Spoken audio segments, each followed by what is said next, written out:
the March of Dimes was founded in 1938 by President Franklin Roosevelt, and it was founded to find a cure for polio.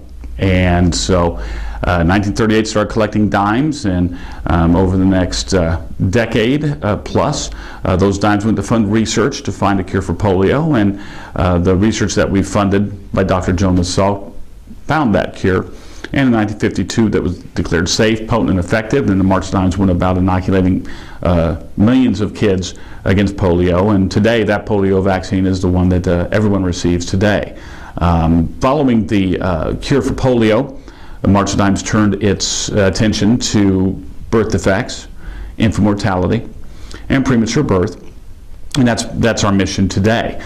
Through the years, the research that has been funded by organized labor as well as corporations and individuals has brought lots of breakthroughs for babies, whether it be newborn screening in the 60s, neonatal intensive care in the 70s, special treatments like surfactant therapy and nitric oxide in the 80s and 90s to help premature babies survive being born too soon with lungs that weren't working yet.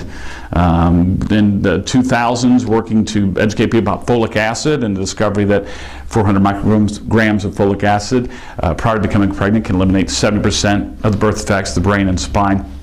And in 2003, we launched our prematurity campaign, which was a big reinvestment in finding the causes and prevention for preterm birth.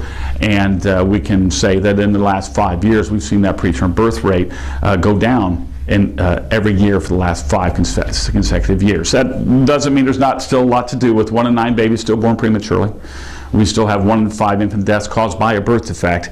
And so infant mortality continues to be a problem, especially here in Indiana, where we're ranked 47 in the nation with our infant mortality rate. So we have more babies die in Indiana before the first birthday than 46 other states. So if we can get a hold of prematurity and knock that down, get a hold of birth defects, prevent those, we'll be able to make a big dent in the infant mortality numbers here in Indiana and across the nation.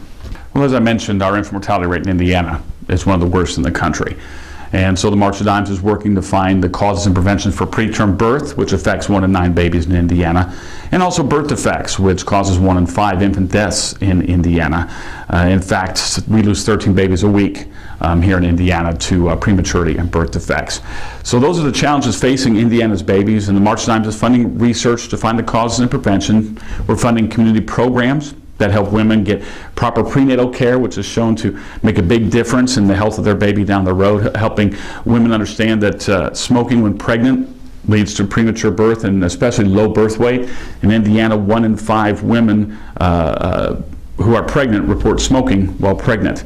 So we need to get a handle on that as well. And we're working with other partners to make sure that we can get those smoking cessation programs out there and help women stop smoking as well. So those are some of the challenges facing babies here in Indiana today. And the March of Dimes is the only not-for-profit out there looking at maternal child health and what we can do to help improve it here in the state of Indiana.